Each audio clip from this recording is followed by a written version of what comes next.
Assalamualaikum warahmatullahi wabarakatuh. Perkenalkan, nama saya Akila Radifa Zahra Manurung. Di sini saya sebagai perwakilan dari kelompok 1, di mana rekan-rekan kelompok 1 ada 4 orang, yaitu Muhammad Ilham Wibisono, Muhammad Kahari Pranata, dan Dani Ihsan, juga saya sendiri. Di sini saya sebagai perwakilan kelompok 1 akan menjelaskan poin pertama dan poin kedua yang sudah ditentukan oleh Bapak Edi Subali selaku dosen Bahasa Indonesia. Di mana poin pertama yaitu, apakah menulis ilmiah perlu disertai kegiatan membaca? Sebelum kita mengetahui perlu atau tidaknya, mari kita melihat apa sih definisi membaca. Membaca berarti mengisi diri dengan informasi yang kredibel. Yang kredibel itu seperti relevan, beragam, terkini, juga informasi yang kita baca ataupun mungkin jurnal yang kita baca itu terakreditasi. Lalu menulis berarti mengeluarkan isi atau informasi dari pembacaan yang sudah kita baca dengan tujuan agar nantinya dibaca, bisa dipahami, dan juga bisa menyenangkan bagi calon pembaca atau pendengarnya. Lalu apa sih manfaat membaca itu sebenarnya? Perlu diingat teman-teman, membaca itu seperti makanan, di mana makanan yang kita makan itu akan mendapat gizi. Jika kita tidak membaca, tidak membiasakan diri untuk membaca, maka wawasan kita bisa jadi dangkal, sempit, dan menjadikan diri kita itu lebih gegabah.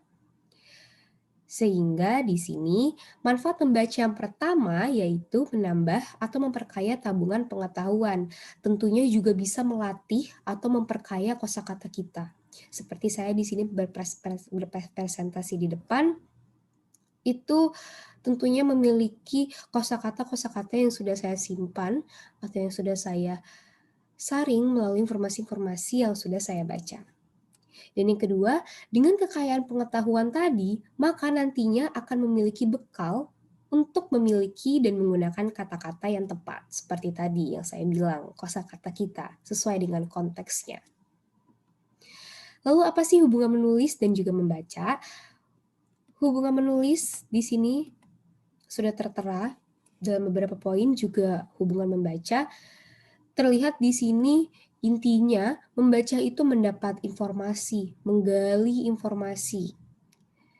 Lalu menulis ini hubungannya setelah kita mendapat informasi atau menggali semua informasi-informasi melalui media membaca, kita tuangkan, kita keluarkan, kita ekspresikan dalam bentuk tulisan yang nantinya bisa dibaca oleh orang-orang. Lalu poin kedua, kriteria referensi seperti apa sih yang bisa dibilang kredibel? Perlu diperhatikan bahwa ada 3 poin referensi yang dikatakan kredibel. Yang pertama, dapat dipercaya. Dapat dipercaya itu dimaksud dapat terindeks, atau mungkin seorang ahli yang menulis di bidang tersebut. Lalu poin kedua, dapat dipertanggungjawabkan. Dapat dipertanggungjawabkan itu seperti jurnal tersebut atau informasi yang kita baca itu dikeluarkan oleh lembaga-lembaga yang resmi, sehingga informasi tersebut pun sudah siap ketika mungkin tidak akurat atau apa, dapat dipertanggungjawabkan oleh pihak lembaga yang resmi ini. Dan poin terakhir, dapat dilacak. Dapat dilacak itu diartikan sebagai berikut. Mereka mempunyai serial number, International Standard Serial Number, atau mungkin mempunyai Serial Number International Standard Book Number, atau yang terakhir Digital Object Identifier. 3 serial number ini biasanya ada di jurnal atau di tempat-tempat yang sudah tentunya dikeluarkan oleh lembaga resmi. Dan nantinya nomor-nomor ini juga bisa kita lacak apakah ada atau tidak pada aplikasi yang nantinya akan dijelaskan di poin berikutnya. Sekian presentasi atau paparan yang saya sampaikan, kurang lebihnya mohon maaf. Selebihnya poin-poin 3, 4, dan 5 akan disampaikan oleh rekan-rekan saya. Terima kasih. Assalamualaikum warahmatullahi wabarakatuh.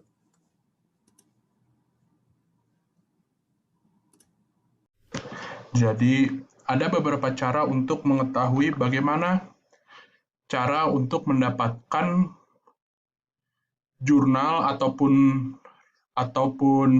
sumber yang bisa dibilang terpercaya atau kredibel. Contoh pertama adalah seperti cara orang sebelum ada internet melewat buku. Kita bisa pergi ke perpustakaan lalu membaca buku di sana.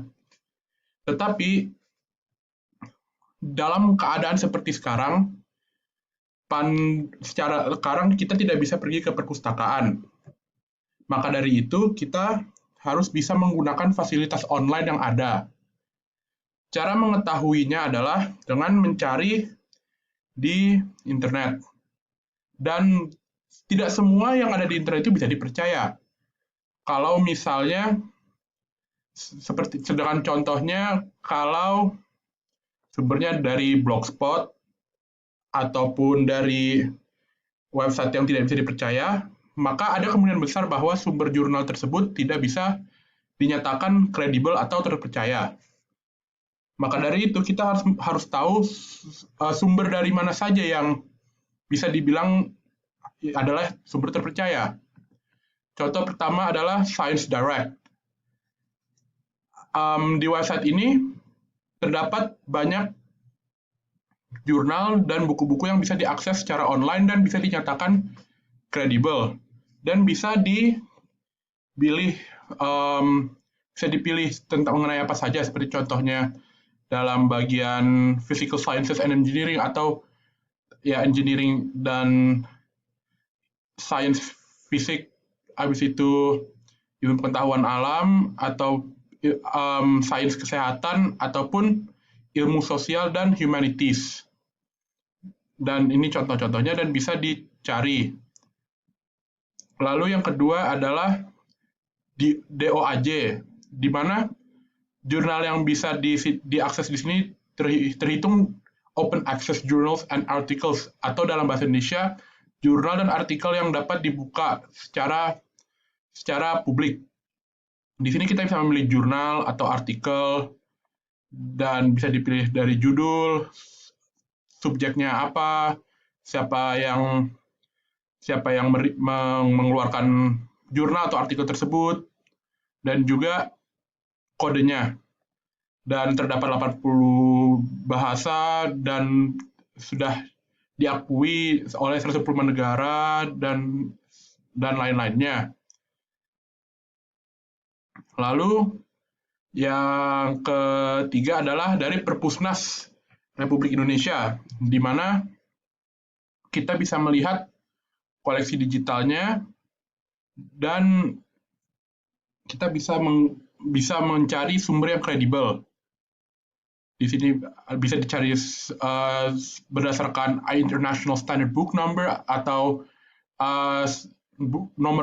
angka buku standar internasional, OPAC, iOS, Indonesia One Search, KOL, atau di sini, dan lain-lainnya. Atau kita bisa juga mencari di LIPI. Di sini kita juga bisa mencari artikel yang kita ingin mengetahui melalui bagian sini untuk mencari. Lalu atau kalau misalnya universitas kita bisa mencari secara online, kita bisa mencari di situ, contohnya di perpustakaan ITS, di mana kita bisa mencari melalui katalog online ITS. Lalu selain itu ada lagi International Journal of Education and Research. Ini adalah website yang menunjukkan jurnal internasional yang berhubungan dengan edukasi dan penelitian terhadap edukasi tersebut. Lalu ada lagi yang bernama ResearchGate. Di sini kita bisa mencari beberapa jurnal atau artikel yang kredibel. Tetapi kalau misalnya kita tidak tahu apa yang mau kita cari, kita mau mencari artikel apa atau jurnal apa, kita bisa menggunakan Google Scholar, di mana kita bisa mencari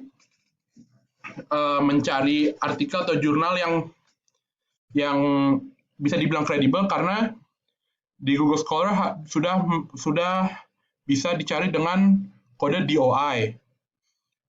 Seperti contoh, kalau kita misalnya mencari tentang COVID-19, dan di sini terdapat beberapa artikel secara daring yang bisa dibilang sangat terpercaya atau kredibel. Dan juga selain itu kita bisa memeriksa dengan melihat dari URL dari website tersebut. Contohnya kalau misalnya URL tersebut berakhir dengan org atau gov, itu kemungkinan besar bahwa artikel tersebut dirilis oleh suatu organisasi terpercaya, ataupun dalam kasus gov itu berarti bahwa dirilis oleh suatu organisasi negara seperti ini, ataupun seperti who.int. Ini adalah website yang dibuat oleh WHO, dan seperti itu. Dan juga selain itu kita juga bisa mencari lewat buku. Ya. Untuk tata cara menyimpan referensi ke aplikasi Mendeley adalah kita pertama masukkan file PDF ke aplikasi. File PDF dengan cara mengklik tombol add pada kiri atas, dan pada jendela yang terbuka cari file PDF ingin dimasukkan ke dalam aplikasi Mendeley. Jika sudah terpilih maka klik open. Lalu aplikasi Mendeley akan otomatis mengambil data-data yang pada file tersebut, menampungnya pada details di kanan. Memasukkan referensi dari Google Scholar selain melalui PDF, kita juga dapat memasukkan data referensi dari Google Scholar. Untuk mengetahui cara tersebut, setelah mendapatkan file scholar.ris dari Google Scholar, tekan tombol add pada kiri atas layar. Pada jendela yang terbuka, cari file tersebut. Jika sudah terpilih, maka klik open. Aplikasi Mendeley akan secara otomatis mengambil data-data yang ada pada file tersebut untuk menemukannya pada tab details di kanan. Dan selain itu, memasukkan data referensi secara manual, yaitu jika file yang ingin dimasukkan adalah dari artikel atau website, Anda bisa memasukkan data tersebut secara manual. Caranya adalah mengklik tanda segitiga yang ada di samping tombol add dan memilih tombol add enter manually.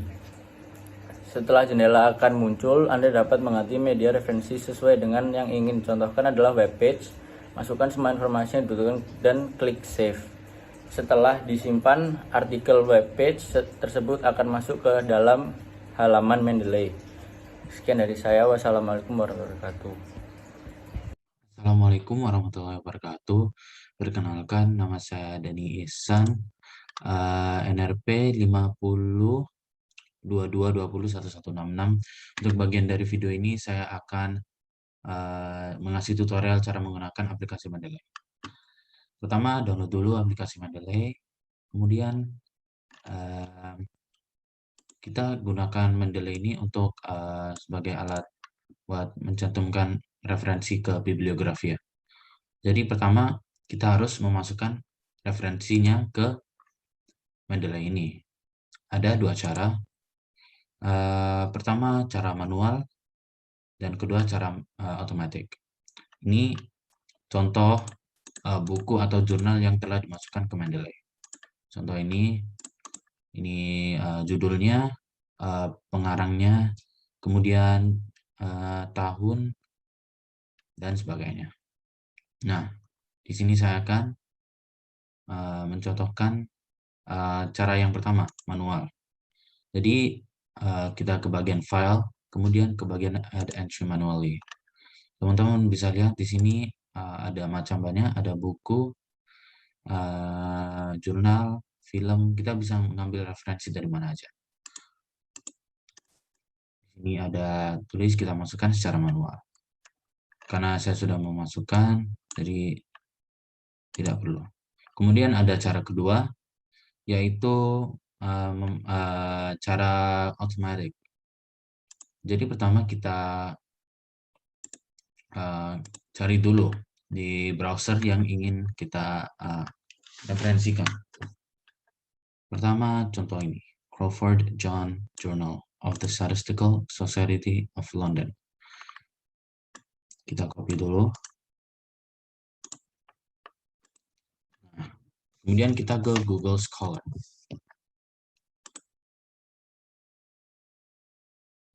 Nah, kemudian paste, enter. Nah, di sini ada bukunya.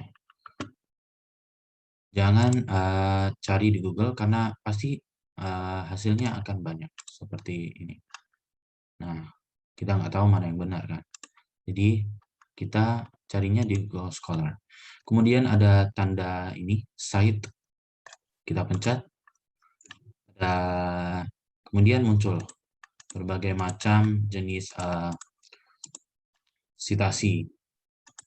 Pertama ada MLA, APA, dan semacamnya Harvard. Ya terserah teman-teman mau pilih yang mana.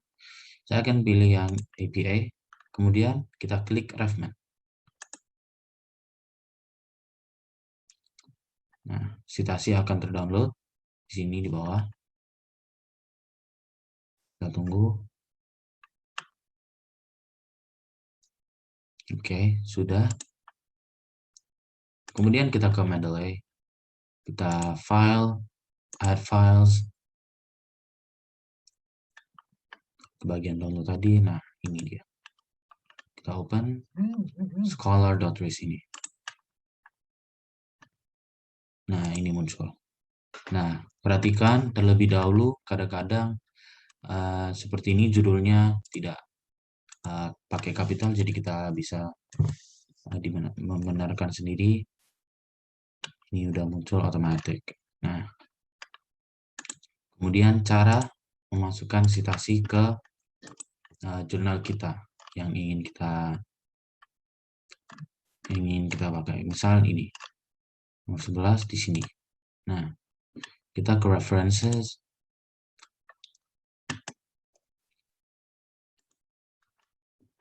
Kemudian kita klik ini, insert citation. Kita cari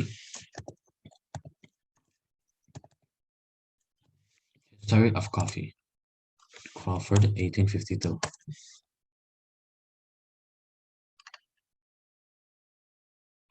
Otomatis akan muncul ini, berarti sudah berhasil citasinya.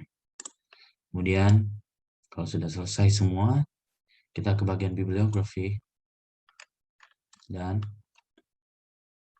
akan muncul otomatis sendiri. Misalnya ini nggak ada dari awal ya, bibliografi. Jadi cara untuk memasukkannya kita tinggal klik ini, insert bibliografi. Akan otomatis muncul semua kayak gini. Nah, otomatis ya. Itu saja yang bisa saya sampaikan. Terima kasih telah memperhatikan. Semoga bermanfaat.